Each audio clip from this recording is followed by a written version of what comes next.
Shekhar e study में आप सभी का स्वागत है।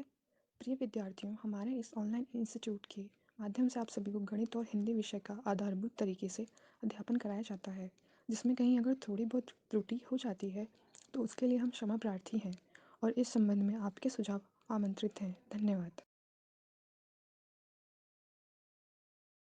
हेलो दोस्तों, मैं शेखर स्वागत करता हूं आपका अपने YouTube channel Shekhar e study point पर। दोस्तों, UP triple S C PET की गणित के पाठ्यक्रम के अनुसार आपका सिलेबस चल रहा था। ठीक है, देखिए उसमें हमने भिन्न तथा दशमलव की शुरुआत कर दी थी।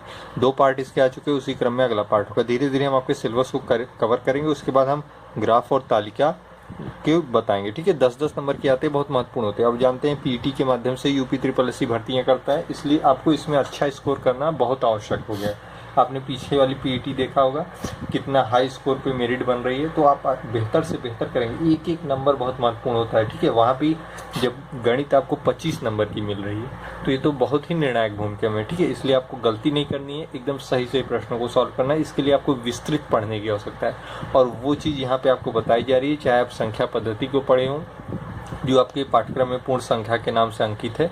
अगर आपने इसके सारे पाठ देखे होंगे तो आपको ये समझ में आएगा कितना बेहतर तरीके से बताया गया है। तो उसी क्रम में आज होगा भिन्न तथा दशमलव। आइए शुरुआत करते हैं। देखिएगा, आपके सामने प्रश्न है दशमलव भिन्न को साधारण में बदलने में। पहला, ठीक है, 0.4777, ये अनंत तक गया है। किसकी बात कर रहे हैं? केवल 7 की बात कर रहे हैं। इस 7 की बार बार पुनरावृत्ति हो रही है। ये इस तरीके से आप लिख सकते हैं इसे 0.47 की पुनरावृत्ति हो रही, तो आप 7 के ऊपर एक बार लगा देंगे। ठीक है, इस तरीके से।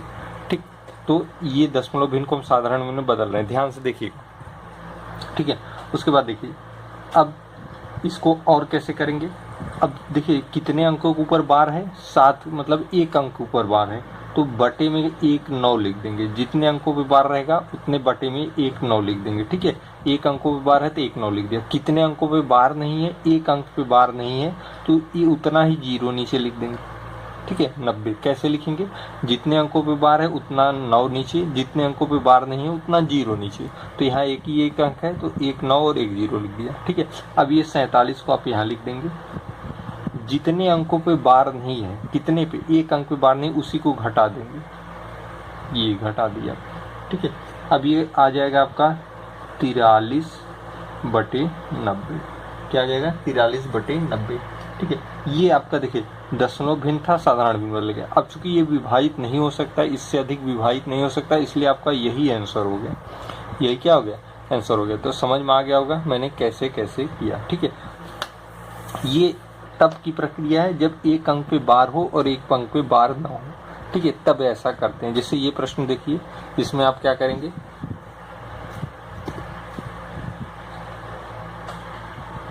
ठीक है, देखिए 0.121212, मतलब इस अंक की बार बार पुनरावृत्ति हो रही 1 2 की। ठीक है, तो आप इसे लिख सकते हैं 0.12 के ऊपर बार। ठीक है, अब ये दोनों एक ही चीज है, चाहे आप ऐसे लिखिए चाहे ऐसे लिखिए। ठीक है, 0.12 के ऊपर बार। अब देखिए बार कितने अंकों पर है? 2 अंकों पर है, तो आप बटे में क्या करेंगे? 2 अंकों पर बार है तो 2 9 लिख देंगे। ठीक है, क्या लिख देंगे? 2 9 लिख देंगे। और कोई भी ऐसा अंक नहीं जिस पर बार ना हो, कोई भी ऐसा अंक नहीं है ना जिस पर बार ना हो, तो अब उसी अंक को यहाँ पे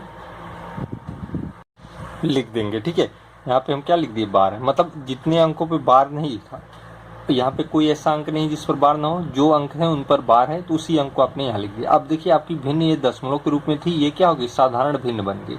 अभी ये विभाजित हो सकती है क्योंकि यह अभी क्या है? पूर्णतः भिन्न का रूप नहीं है। ठीक है, पूर्णतः भिन्न का रूप नहीं है। ठीक है, इसे वास्तविक रूप प्रदान करने के लिए आप 3 से भाग दीजिए। 3 4 में 12, 3 3 में 9, 3 3 में 9, ये हो गए 4/33। अब ये विभाजित नहीं हो सकती, ये आपका आंसर हो गया 4/33। मतलब इस भिन्न को इस रूप में लिख सकते हैं। ये दशमलव भिन्न का रूप है, ये साधारण भिन्न का रूप है। कैसे बदल रहा है आप जान रहे हैं, एक एक चीज स्टेप बाय स्टेप समझते चलिए।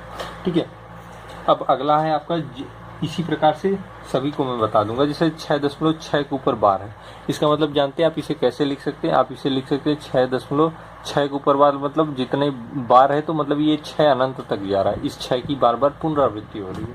ठीक है, अब देखिए आप इस 6 को भूल जाइए एक पल के लिए। आप मानिए बस इतना ही है। कितना? ये 6 नहीं है, 0.6 के ऊपर 6 की मान लीजिए ये ऐसे ऐसे पुनरावृत्ति हो रही है। आप इसे लिख सकते हैं 0.6 के ऊपर बार। ठीक है, अब देखिए 0.6 के ऊपर जो बार है अर्थात एक अंक पे बार है, नीचे क्या करेंगे, एक 9 लिख देंगे इसके। ठीक है, अब चूंकि मैंने बताया था जैसे ही 9 लिखेंगे ये भिन्न इससे हो जाएगी 6/9, क्योंकि ये 0.0 हट जाएगा जब आप 9 लगा देते हैं तो। ठीक है, जब आप 9 लगा देते हैं तो इस रूप में लिखेंगे, ना कि इस रूप में, गलत हो जाएगा। यहाँ मैंने आपके समझाने के लिए 9 नीचे लगा दिया, लेकिन आप इस तरीके से, अभी आपकी होगी 6/9। लेकिन आप देखिए इसे काट नहीं सकते क्योंकि आपने एक चीज को छोड़ा हुआ है यहाँ पे 6 को, उस 6 को आप इसके साथ लिखेंगे 6 फिर 6/9, ये आपका सतत भिन्न का रूप हो गया। ठीक है, तो मिश्रित भिन्न, सॉरी ये मिश्रित भिन्न का रूप हो गया। ठीक है, इसमें एक पूर्ण संख्या होती है और एक भिन्न का रूप होता है। तो आपने देखिए यहाँ पे दशमलव भिन्न था, लेकिन हमने जब साधारण भिन्न में बदलना तो इस तरीके की भिन्न आ गई। ठीक है, कैसे बदला ध्यान से आप समझिएगा। मैंने इस 6 को हाइड कर दिया, मान लिया केवल इतना ही है ये पीछे का पार्ट। अब देखिए इस अंक की बार बार पुनरावृत्ति हो रही तो हमने बार लगा दिया। जब बार लगा दिया तो बार वाला जैसे हल करते, जैसे मैंने यहाँ पे बताया एक अंक पे ही बार है तो एक 9 नीचे लिख देंगे। जैसे ही 9 लिखेंगे ये सारा पार्ट खत्म हो जाएगा, 6/9 हो जाएगी। अब 6/9 को हमने विभाजित क्यों नहीं किया, 3 से कट सकती थी, इसलिए नहीं किया क्योंकि आगे हमने 6 को हाइड कर रखा है, उस 6 को यहाँ पे जोड़ेंगे, 6 से 6/9। ठीक है, चाहते तो कर देते, कोई मतलब नहीं, आप कर भी देंगे तो इसमें मान में कोई फर्क नहीं पड़ेगा, आप काट भी सकते हैं। ठीक है, लेकिन हमने नहीं काटा। ठीक है, आइए अगला प्रश्न देखते हैं। देखिएगा अगला आपका प्रश्न है 0.0022 के ऊपर बार है, इसका मतलब ये है कि 0.00 ये 2 अनंत तक जा रहा है। ठीक है, इसका मतलब ये होता है जहाँ पे बार लगा होता है उस अंक की बार बार पुनरावृत्ति होती है। ठीक है, वैसे ही मिश्रित पुनरावृत्ति भिन्न है क्योंकि सभी अंकों पे बार नहीं है, केवल एक ही अंक की पुनरावृत्ति हो रही है। ठीक है, ये सारी चीजें आपको पीछे वाले पार्ट में बता दी गई हैं, अगर आपने नहीं देखा तो पीछे का पार्ट अवश्य देख लीजिएगा, तभी आपको बेहतर समझ में आएगा। ठीक है, अब इसे सॉल्व कैसे करते हैं, मैंने जैसे अभी ऊपर आपको सॉल्व करना 0.002 के ऊपर बार है, जब हम इस बार को हटाएंगे 0.0 को खत्म करेंगे, मैंने बताया था जितने अंकों पे बार होता है उतने 9 लिख देते हैं, एक अंक पे बार है एक 9 लिख दिया। ठीक है, जितने अंकों पे बार नहीं है उतने 0 लिख देते हैं, 0 और 0 मतलब 2 0 पे बार नहीं है तो 2 0 नीचे लिख देंगे। ये 0 0 मतलब अंकों की गणना हो रही है, ऐसा नहीं कि हमने 0 देख के 0 लिख दिया। मैंने अभी ऊपर बताया ना, जितने अंकों पे बार नहीं होता उतने 0 नीचे लिख देते, तो 2 अंकों पे बार नहीं 2 0 नीचे लिख दिया। ऊपर बचा क्या 2, हमने कहा जितने अंकों पे बार नहीं होता उन्हें घटाते हैं, 2 अंकों पे बार नहीं है इन दोनों अंकों को हम घटा देते हैं। ठीक है, तो इसका कोई मतलब नहीं है, आएगा 2/900, यही आपका आंसर हो जाएगा। ये क्या होगा, आपका आंसर हो जाएगा। ठीक है, तो इस तरीके से प्रश्नों को सॉल्व करते हैं। ये दशमलव भिन्न का रूप है, इसे हम साधारण भिन्न में बदल रहे हैं। ठीक है, दशमलव भिन्न से हमने क्या किया, साधारण भिन्न में बदल दिया। ठीक, तो उम्मीद करता हूँ ये सारी चीजें आपको समझ में आ रही होंगी, बहुत ज्यादा दिक्कत नहीं होगी, बहुत कठिन भी नहीं है, आसान है। जैसे देखिए 2.34, देखिए ये एकदम ऐसे सवाल लगे, जैसे मैंने इसको सॉल्व किया वैसे ही इसे सॉल्व करेंगे। जैसे 2.34 के ऊपर बार है तो 2.34 इसके ऊपर बार है, मतलब इस यही अंक बार बार आ रहा है, 3 4 मतलब आगे भी 3 4 आएगा, फिर 3 4 आएगा, ऐसे ऐसे आता जाएगा। ठीक है, अगर ये बार नहीं लगा होगा, बार लगा देंगे तो इसको हम इस रूप में लिखेंगे 2.34 के ऊपर बार। ठीक है, अब देखिए सॉल्व कैसे करते हैं। हमने क्या बताया था, इस अंक को हाइड कर लेंगे, मानेंगे कि हमारा बस इतना ही। ठीक है, अब 34 इसको सॉल्व करने का तरीका आप जानते ही हैं। 34 है, कितने अंकों पे बार है, 2 अंकों पे 2 9 लिख देंगे, कितने अंकों पे नहीं, 34 पे नहीं, बाकी कोई प्रक्रिया ही नहीं क्योंकि यहाँ 2 ही अंक है, दोनों बार है। ठीक है, अब देखिए 34/99, लेकिन आपने एक अंक हाइड किया है 2 को हम आगे लगा देंगे, ये आपका आंसर है। दशमलव भिन्न से साधारण भिन्न में बदल गया। ठीक है, अब आप इसको बदल के बताएंगे, दशमलव भिन्न से साधारण भिन्न में बदल के आप इसका आंसर हमें बताएंगे। ठीक है, बाकी मैंने जितने प्रकार से बन सकते थे उसको मैंने समझाने का यहाँ पे प्रयास किया। अगर आपने नहीं समझ में आ रहा है तो आप कमेंट बॉक्स में बताइएगा, मैं फिर से इसे स्पेशली बता दूंगा। ठीक है, आइए अगले टॉपिक पे चलते हैं। देखिएगा भिन्नों में ही आपका अगला टॉपिक है भिन्नों का आरोही एवं अवरोही क्रम, या आप कह सकते हैं बड़ी तथा छोटी भिन्न ज्ञात करना। ठीक है, अगर आप आरोही या अवरोही क्रम में भिन्नों को सजाएंगे तो आपको अपने आप पता चल जाएगा कौन सी भिन्न बड़ी है कौन सी छोटी है। यहाँ से प्रश्न बनते हैं, जिसके कुछ महत्वपूर्ण नियम है, 1-2 नियम भी हैं, फिर इसको ज्ञात करने का मैं तरीका भी बताऊंगा, इसका ट्रिक भी बताऊंगा। ठीक है, तो ध्यान से देखिएगा, यहाँ से प्रश्न आपके आने अनिवार्य है। ठीक है, भिन्नों का आरोही या अवरोही क्रम, या आप कह सकते हैं कि बड़ी भिन्न या छोटी भिन्न ज्ञात करना। ठीक है, नियम 1 है, अगर दी गई भिन्नों में प्रत्येक के अंश समान है तो जिस भिन्न का हर सबसे छोटा होता है वह भिन्न सबसे बड़ी होती है। अगर दी गई भिन्नों में, मतलब बहुत सारी भिन्नें दी हुई, जैसे 9/19, 9/17, 9/13, 18/28 और 27/45, मान लीजिए इतनी भिन्नें दी गई हैं। ठीक है, इतनी 3, 2, 5 भिन्नें दी गई हैं। प्रत्येक के अंश समान है। अंश देखिए, इसका भी 9 है, इसका भी 9 है, इसका भी 9 है, ये 18, ये 27 है।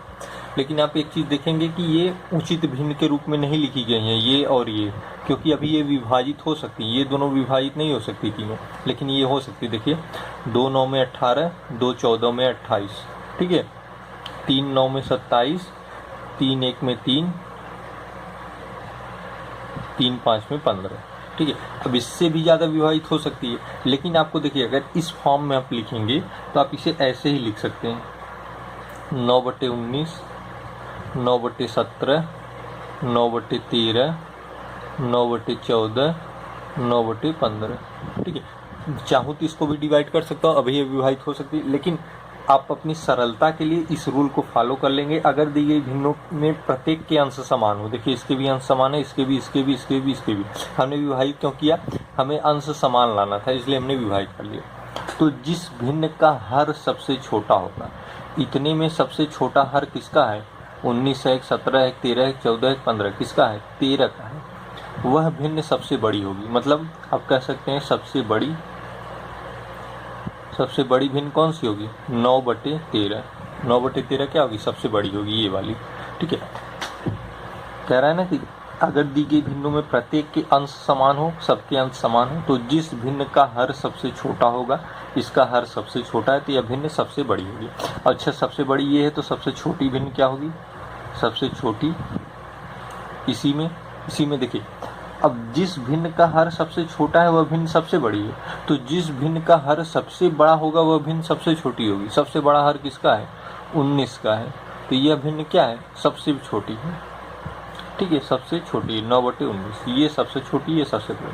ध्यान दीजिएगा, हर समान नहीं होंगे, आपका प्रश्न इस तरीके से दिया रहेगा, ठीक है। हर समान होने की कंडीशन में दूसरा रूल लगता है। हालांकि अगर इस रूल पे आधारित प्रश्न देगा तो उसके हर समान नहीं होंगे। अगर हर समान करता है तो उसका भी एक नियम है, उसे भी बताया जाएगा, ठीक है। फिलहाल अगर आप इस रूप में अगर भिन्नों की तुलना करेंगे तो आपको सबसे बड़ी, सबसे छोटी भिन्न मिल जाएगी। आपको केवल यही देखना है कि अंश समान हो, और तो उसके बाद जिसका छोटा हर वह सबसे बड़ी, जिसका बड़ा हर वह सबसे छोटी, ठीक है। अगला पॉइंट देखिए, थोड़ा सा ऊपर कर दें। अगर दी गई भिन्नों में प्रत्येक के हर समान हो, यहाँ पे देखिए अंश समान थे, यहाँ पे कह रहा है हर समान है, तो वह भिन्न बड़ी होगी जिसका अंश सबसे बड़ा होगा। जस्ट उसी का विपरीत, मान लीजिए भिन्न है 9/19, 1/19, 13/19 और 20/95 और 36/76, ठीक है। कह रहा है कि अगर दी गई भिन्नों में प्रत्येक के हर समान हो। अब यहाँ पे देखिए 1/19, 1/19, 1/19, लेकिन इनको बदलना पड़ेगा 19 में। 5 से काट दीजिए, 5 19 में 95, 5 4 में 20, ठीक है। देखिए 4 से कट जाएगा, 19 4 में 76, 4 4 9 में 36। देखिए 19 सब में मिल गया। आप इसे लिख सकते हैं 9/19, ये एग्जाम्पल आपको बताया जा रहा है, 13/19, 4/19 और 9/19। अब देखिए ये आपका भिन्न हो गया, भिन्न, ये सारी भिन्नें हो गई। अगर दी गई भिन्नों में प्रत्येक के हर समान हो, देखिए इसके हर सबके क्या है? 19 हर, यहाँ अंश था, देखिए 9 9 9 ये अंश था, लेकिन यहाँ पे 19 19 हर समान है, तो वह भिन्न बड़ी होगी जिसका अंश सबसे बड़ा होगा। किसका अंश सबसे बड़ा है? इसका अंश सबसे बड़ा है, तो सबसे बड़ी भिन्न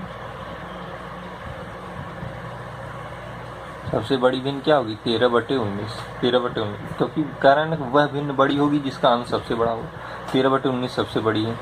सबसे छोटी, जिसका अंश सबसे छोटा होगा सबसे छोटी। किसका अंश सबसे छोटा है? 1 का। सबसे छोटी कौन सी होगी? 1/19, ठीक है। यह सबसे छोटी होगी, यह सबसे बड़ी होगी, ठीक है। तो उम्मीद करता हूँ समझ में आया होगा। ये रूल पे आधारित थे। अब आगे और सी कंडीशन इसमें बन सकती है, उसे भी हम देख लेंगे। जब आप भाग देंगे इसमें, देखिए जब इसमें भाग देंगे तो 3 6 में 18 हो, 3 2 में 6, 7 8 बचा, 3 6 में 18, 1.1 पॉइंट कर लीजिए। इसमें भाग देंगे तो आएगा 6, इसमें भाग देंगे तो आएगा 11, इसमें भाग देंगे तो 3 आएगा, इसमें भाग देंगे तो पहले आपको दशमलव बढ़ा के 0 अड़ाना पड़ेगा, तब ये 50 होगा। 6 8 में 48, 1.1 अंक तक ले जाइए फिलहाल तुलना करने के लिए। अगर तुलना में और चाहिए तो और आगे बढ़ाते हैं, लेकिन जहाँ पे नहीं हो सकता है वहाँ एक ही अंक लेते हैं। ठीक है, अब देखिए आपसे पूछा था सबसे बड़ी भिन्न, तो इसमें सबसे बड़ा अंक कौन सा है? 11 ही है। तो अर्थात 11 कहाँ से आया? इसी का रूप आया 11। सबसे बड़ी भिन्न क्या होगी? 11/10। एक तरीका तो ये था, आप सीधे देख लेंगे कि अंश बड़ा है तो वह भिन्न सबसे बड़ी होगी। अंश अगर हर से बड़ा है तो वह भिन्न सबसे बड़ी होगी। और दूसरा तरीका ये था, इस रूप में हमने पाया, वही चीज पाया यहाँ पे कि सबसे बड़ा आया तो भिन्न सबसे बड़ी होगी। ठीक है, अब सबसे छोटी पूछता है, सबसे छोटी ये होती। देख लीजिए इन सभी संख्याओं में सबसे छोटी ये है, तो सबसे छोटी भिन्न कौन सी होती? 5/11 होती। इस रूल से आप ज्ञात कर पाते। सबसे बड़ी तो आपने यहाँ ज्ञात कर लिया, लेकिन आपको सबसे छोटी भिन्न ज्ञात करने के लिए इस रूल पे आना पड़ेगा। हमने क्या किया, सभी भिन्नों में अंश और हर का अंतर लिख दिया, अंश को यूं ही रखा, अंतर को उसके नीचे रख दिया। अब भाग दे दिया, भाग में जो संख्या सबसे बड़ी आई वह भिन्न सबसे बड़ी, जो संख्या सबसे छोटी आई वह भिन्न सबसे छोटी होगी। ठीक है, दूसरा ये तरीका हो गया। इसी तरीके से आप सॉल्व करते हैं। ठीक है, इस तरीके से सॉल्व करेंगे तो आपको बड़ी और छोटी भिन्न ज्ञात करने में गलती नहीं होगी। ठीक है, कुछ तरीके और हैं, उन्हें भी देख लेते हैं। बाकी अगर कुछ इसकी भी होता है तो हम प्रश्नों को सॉल्व कराएंगे, उसमें इंक्लूड कर देंगे। ठीक है, बाकी आप सारे तरीके को समझते आइए। कुछ तरीके और हैं, उसे अगले प्रश्न में देखते हैं। जैसे आपसे प्रश्न पूछ दे 4/5 तथा 3/4 में कौन सी भिन्न बड़ी है तथा कौन सी छोटी है, इनमें कौन सी भिन्न बड़ी है और कौन सी छोटी है, अगर ये आपसे प्रश्न पूछ देता है तो आप देखिए क्या करेंगे। क्या तरीका तो कई है, एक अभी मैंने आपको पहले बताया, अंश और हर का अंतर करके अंश में भाग दे दीजिए, वो भी है। एक तरीका ये भी है इसका, देखिए 4/5 लिख दीजिए, 3/4 लिख दीजिए, 13 का गुणा कर दीजिए ऐसे। अब इसमें गुणा करेंगे 4 4 में 16, इसमें गुणा करेंगे तो 15। ठीक है, अब कौन सी संख्या बड़ी है? 16 बड़ी है। तो कौन सी भिन्न बड़ी है? 4/5 बड़ी है। तो आप लिख सकते हैं बड़ी भिन्न 4/5 है। ठीक है, और छोटी भिन्न क्या है? छोटी भिन्न 3/4। ये देखिए, ये तरीका आप 2 या 3 भिन्नों के अंतर्गत या 4 भिन्नों के अंतर्गत करेंगे। अगर नंबर उनके डिजिट छोटे हैं तब तो आसानी होती, नहीं तो आप वही तरीका अपनाएंगे जो मैं पहले बताया।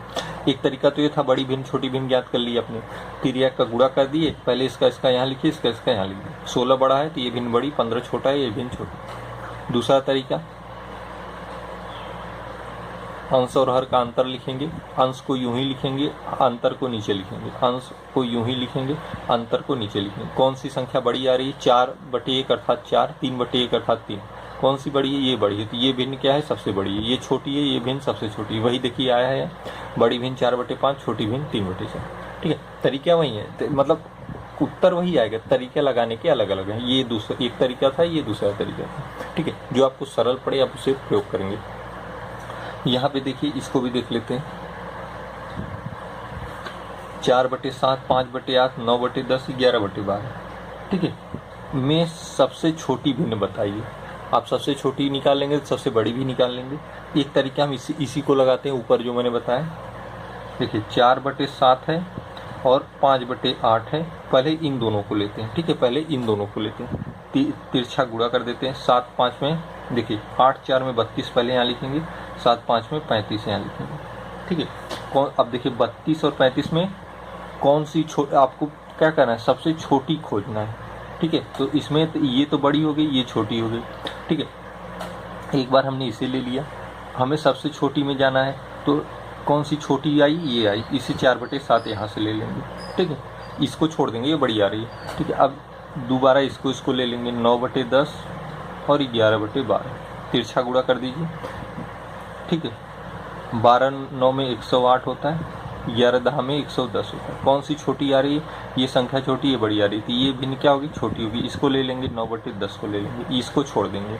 अब 4/7 छोटी है, 9/10 छोटी, इसमें तिरछा का गुणा कर देंगे, 10 40 7 63। कौन सी छोटी आ रही? 40, अर्थात ये भिन्न क्या है? सबसे छोटी है। आपसे पूछा है सबसे छोटी, आप कहेंगे सबसे छोटी भिन्न, सबसे छोटी भिन्न क्या है? 4/7। एक तरीका तो आपका ये हो गया आंसर होने। हमने क्या किया, 2 इस 4 था तो पहले इसमें तुलना कर ली, सबसे छोटी ले ली। क्यों हम सबसे छोटी ले रहे हैं कि यहाँ पूछा है सबसे छोटी भी, यहाँ भी तुलना कर लिया, सबसे छोटी ले ली। ठीक है, अब इन दोनों में तुलना कर लिया, उसमें भी सबसे छोटी ले ली। 4/7 आपका आंसर होगा। एक तरीका ये था, एक तरीका ये आपको बताया गया है 4/7, 5/8, 9/10, 11/12। अंश सबका वही लिखिए 4, 5, 9, 11। ठीक है, अंतर लिखिए, 4 में से 7 गया, 7 और 4 के बीच अंतर क्या है, 3 है। 5 और 8 के बीच का अंतर क्या है, 3 है। 10 और 9 के बीच अंतर क्या है, 1 है। 12 और 11 के बीच अंतर क्या है, 1 है। आपसे पूछा है सबसे छोटी भिन्न, भाग दे दीजिए। 4 में 3, 4 और 3 में भाग देंगे, 3 से भाग देंगे जब 4 में आप आएगा, 3 1 में 3, 1 बचा 4, 3 3 में 9, 1, ये ऐसे चलता जाएगा। ठीक है, 5 में भाग देंगे तो 3 1 में 3, दशमलव उड़ाएंगे, 0 2 20 आएगा, 3 6 में 18, 3 6 में 18, ऐसे चलता जाएगा। यहाँ आएगा 9, यहाँ आएगा 11। ठीक है, सबसे छोटी संख्या क्या है, यह है। तो आपसे पूछा क्या है, सबसे छोटी भिन्न, आप कहेंगे सबसे छोटी। देखिए इन सभी में सबसे छोटी संख्या ये है, तो इसकी कौन सी भिन्न को इंडिकेट करती है, ये इस भिन्न को इंडिकेट। सबसे छोटी भिन्न 4/7। यहीं से देखिए यहाँ भी 4/7 आया, यहाँ भी 4/7 आया, तरीके केवल अलग अलग थे। अब यहाँ से आप सबसे बड़ी भिन्न भी बता सकते हैं। सबसे बड़ी कौन सी संख्या सबसे बड़ी है, 11। सबसे बड़ी भिन्न क्या होगी, 11/12। ये आपका आंसर होगी। ठीक है, तो इस तरीके से आप भिन्नों को हल कर सकते हैं। बहुत आसान है, कोई घबराने की जरूरत नहीं। बहुत सारे आपको एग्जाम्पल कराऊंगा, आपकी सारी समस्याएं समाप्त हो जाएंगी। तो आज के पार्ट यहीं रखते हैं, अगले पार्ट में हम कुछ और तरीकों का अध्ययन करते हैं।